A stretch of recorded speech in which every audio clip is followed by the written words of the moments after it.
Assalamualaikum warahmatullahi wabarakatuh. Perkenalkan, nama saya Galumina Lestari, kelas AKP 1B. Di sini saya akan memenuhi tugas mata kuliah Pendidikan Agama Islam tentang kultum dengan tema Sabar dalam Islam.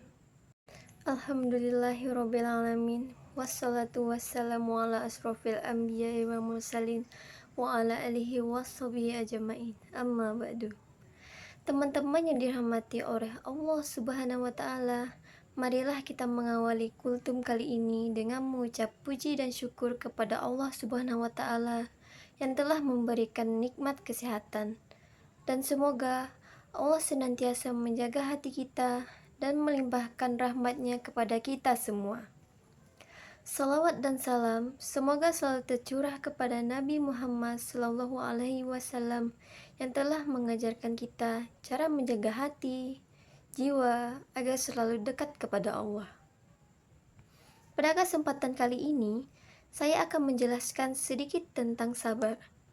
Sabar berasal dari kata sobaru yasbiru, yang artinya menahan. Menurut istilah, sabar adalah menahan diri dari kesusahan dan menyikapinya sesuai syariah dan akal, menjaga lisan dari celaan, dan menahan anggota badan dari perbuatan dosa. Sabar adalah pilar kebahagiaan seorang hamba, karena dengan kesabaran seseorang akan terjaga dari kemaksiatan, konsisten menjaga ketaatan, dan tabah dalam menghadapi berbagai macam cobaan. Sabar merupakan ajaran yang banyak sekali disinggung dalam Al-Quran maupun hadis, sehingga manusia senantiasa diarahkan untuk selalu bersabar dalam kehidupannya.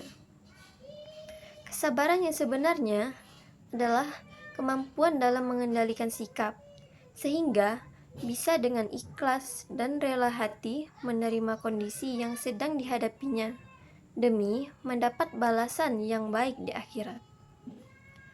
Para ulama membagi sabar menjadi 3 macam. Yang pertama, sabar dalam ketaatan kepada Allah, misalnya tetap rajin sholat, berpuasa, berbuat baik walau kadang malas atau sibuk, itu wajar dalam taat. Yang kedua, sabar dalam menjauhi maksiat, misalnya sabar menahan diri dari gosip, amarah, atau godaan dunia yang menyesatkan. Yang ketiga, sabar dalam menghadapi ujian hidup. Ketika kita kehilangan sesuatu, gagal atau disakitin oleh orang lain, disitulah sabar diuji. Sabar bukan kelemahan, tetapi kekuatan. Seringkali orang mengira sabar itu tanda kelemahan, padahal sabar adalah kekuatan dalam hati. Nabi Muhammad SAW bersabda, bukanlah orang kuat itu yang pandai bergulat, tapi orang kuat adalah orang yang mampu menahan amarahnya. Hadis riwayat Bukhari dan Muslim. Menahan marah, menahan kecewa, menahan diri dari membalas, itulah sabar yang sebenarnya. Allah Subhanahu wa Ta'ala berfirman dalam Quran Surah Al-Baqarah ayat 153, yang artinya, hai orang-orang yang beriman, jadikanlah sabar dan sholat sebagai penolongmu. Sesungguhnya Allah beserta orang-orang yang sabar.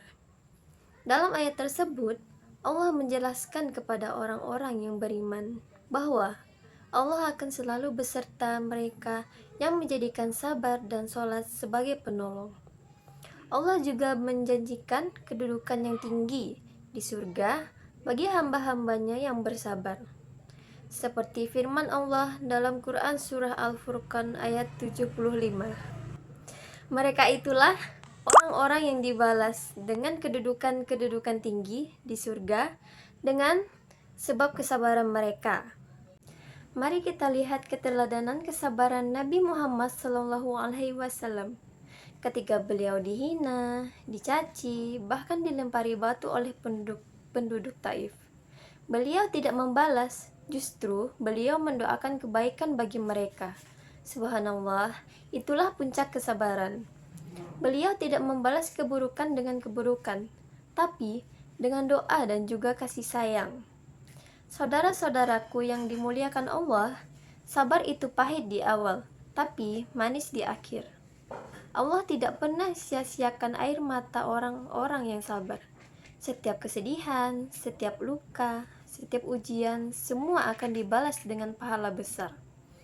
Allah berfirman dalam surah Az-Zumar ayat 10, sesungguhnya hanya orang-orang yang bersabarlah yang disempurnakan pahala mereka yang tanpa batas. Bayangkan, pahala tanpa batas hanya bagi orang-orang yang sabar. Jadi, marilah kita belajar menanam kesabaran dalam hati, seperti sabar ketika diuji, sabar dalam beribadah, dan sabar menjauhi maksiat. Dan sabar menunggu pertolongan Allah. Karena setiap kesabaran pasti berbuah keindahan, meskipun kita belum melihatnya sekarang. Jamaah yang dirahmati Allah, semoga Allah menjadikan kita hamba-hamba yang sabar dalam setiap keadaan, dan semoga kesabaran itu menjadi jalan bagi kita menuju ridho dan surganya. Demikian saya akhiri, kurang lebihnya saya mohon maaf, kesempurnaan milik Allah, kesalahan milik saya. Wabillahi taufiq wa hidayah. Wassalamualaikum warahmatullahi wabarakatuh.